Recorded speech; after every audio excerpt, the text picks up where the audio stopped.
When I was a child, my family would be sitting around the dinner table in our Reformed Jewish home. Someone's name would come up, usually a famous someone, and my mom or dad would randomly add, "You know, they're Jewish." Then, I would say, sometimes to myself and other times out loud, "Who cares?" Or, "So what?" Looking back, my parents were simply proud to be Jewish.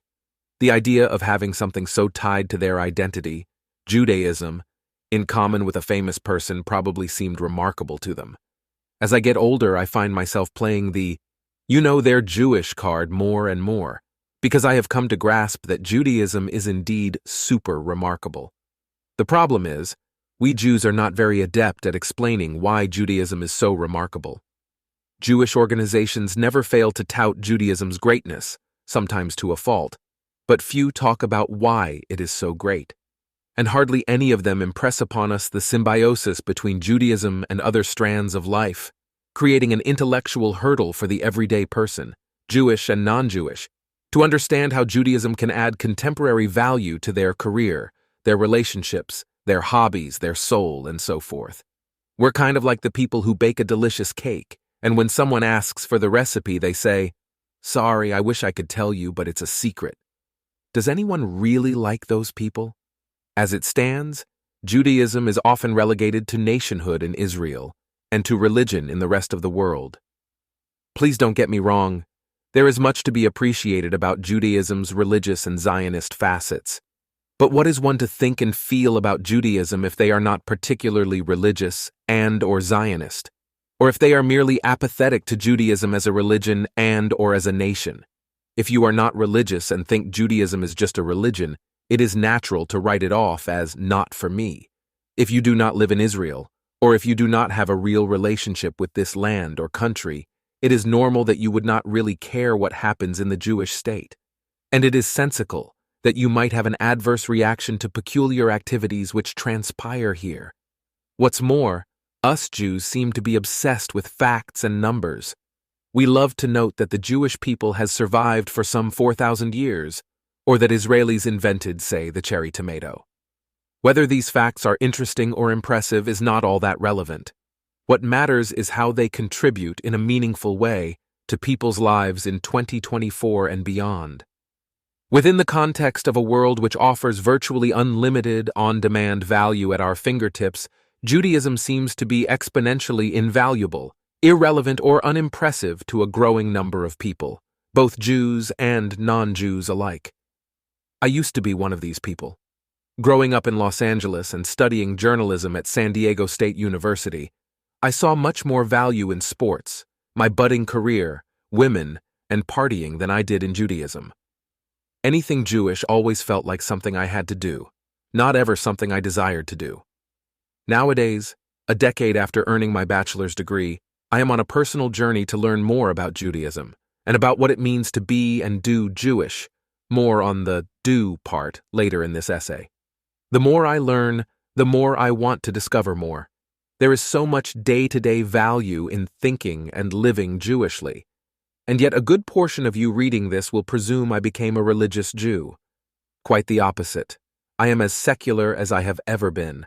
I do not attend a synagogue or pray or keep kosher or observe Shabbat. I am simply using different aspects of Judaism to improve myself, my habits, my career, my relationships, and so forth. The more I learn about Judaism, the more I understand that Jewish complexity runs so historically, geographically, and materially deep. Whereas many people try to simplify Judaism, some call it a religion, others a culture and lifestyle, still others a nationality and ethnicity, Judaism is none of them and all of them at the same time. Judaism, for instance, is the reason we have a weekend. You know, the end of a week to encourage rest and relaxation, a clear separation between the week that was and the one ahead. In Judaism, we call it Shabbat, lighting the Havdalah candle, which in Hebrew literally means differentiation or separation, on Saturday evenings at sundown to mark the Sabbath's end and usher in the new week.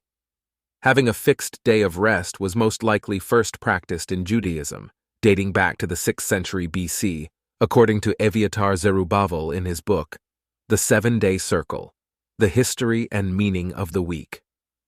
In 1908, The first 5-day work week in the United States was instituted by a New England cotton mill, so that Jewish workers did not need to work on the Sabbath from sundown Friday to sundown Saturday.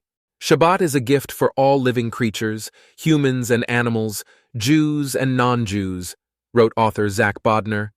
In a world that doesn't stop moving, it is permission to stop. In this moment when we are charging ahead, Shabbat is our license to catch our breath. Judaism also contributed to schools and scholarships as we know them.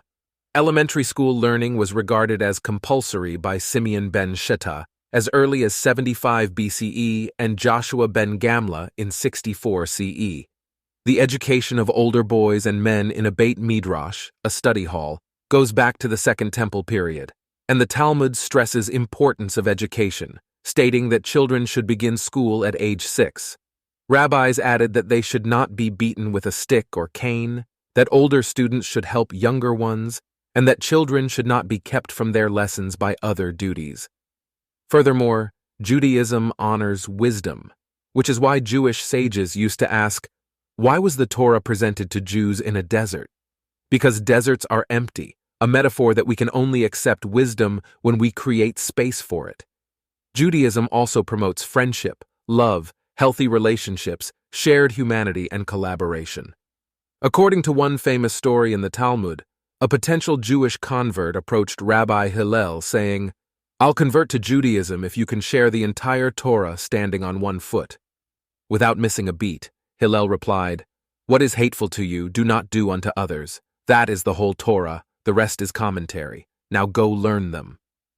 In another Talmudic tale, Honi the circle maker saw a man planting a carob tree and asked him how long it takes to bear fruit. 70 years, the man replied, to which Honi wondered aloud, "Are you certain that you will live another 70 years? The man pondered Honi's question and then said, "I found carob trees in this world planted for me by my ancestors, so I am planting these for my descendants." Finally, Judaism demands we live a purposeful life. Jewish consciousness says that, before doing anything, stop to ask yourself, "Why am I doing this?" the late Rabbi Noah Weinberg said. The problem with Judaism, then, is that a significant, growing group of people simply do not know how Judaism and the Jewish people have influenced and continue to impact each other, humanity, and the greater world. They say, give credit where credit is due, but if we do not know what is to credit, how can we possibly give it? Once upon a time, Judaism was relatively straightforward. Reform, conservative, even Orthodox Judaism were nowhere to be found, believe it or not. They did not exist, said the great Jewish educator Avraham Infeld, because we did not define ourselves as a religion. Today, for a variety of sociological, geographical, economical, historical, political, and religious reasons, Judaism has become a smorgasbord. Present-day Jewish children, for instance, learn one thing in the state of Israel, another in the land of Israel, and still another in the diaspora.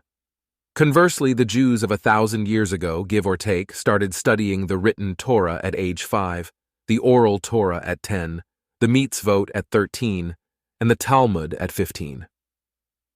Today's Jews are standing on increasingly uncommon ground, so much so that many of us are beginning to vehemently disagree about what the heck Judaism is, why it matters, what it stands for, to which areas we should allocate more resources, who is and is not a Jew, and how vastly we should expand our so-called tent. Micah Goodman, author of The Wandering Jew, uttered the inconvenient truth. All Jews are welcome, but their preferred form of Judaism might not be. If you, like me, wonder why basic Jewish unity does not seem to exist these days, both among Jews and between Jews and the greater non-Jewish world, I do not think it is because some Jews are so fiercely God-loving and fearing, while others live without an inkling of Hashem, or because some Jews devoutly observe Jewish holidays and perform Jewish rituals, while others are just Jewish, or because some Jews cannot imagine a world without Israel, while others do not understand and care about the need for a Jewish state, or because some Jewish parents send their Jewish children to Jewish schools, while others opt for secular education. Basic Jewish unity does not seem to exist these days Because so many of us Jews have stopped being God's partners in creation, the original point of Jewish purpose on earth. Whether or not you subscribe to the God part is a different conversation for a different time. Rather, so many of us have become God's partners in prosecution, armchair judges who are so quick to condemn others' Judaism, as if our version is somehow superior. We criticize based on face value and vanity, at the expense of channeling genuine curiosity to seek nuance, context, background, and depth. We have become so seduced by our own mildly informed opinions and intoxicating echo chambers that we become blinded to and uninterested in truth, or at least the pursuit of it. I say there is a different way, a promising path to Jewish unity, not to be confused with Jewish homogeneity. We ought to celebrate our similarities and appreciate our differences. Only when we understand Judaism in the context of peoplehood can we begin to understand what it means to be Jewish, wrote Avraham Infeld. And only when we see ourselves as part of a people will Judaism unite instead of divide us. The legendary Hebrew essayist Ahad Ha'om also believed in this approach, despite his robust secular position that Jewish religion is the offspring of Jewish culture and not the other way around. He tried to cultivate sympathy and understanding toward Jewish religion among secularists, just as he saw fit to demand that enlightened, observant Jews accept secularists and cooperate with them for the sake of common ends. There is in the spirit of our people, wrote Ha'om, something special, even if we do not know what it is, that makes it swerve from the smooth path of other nations.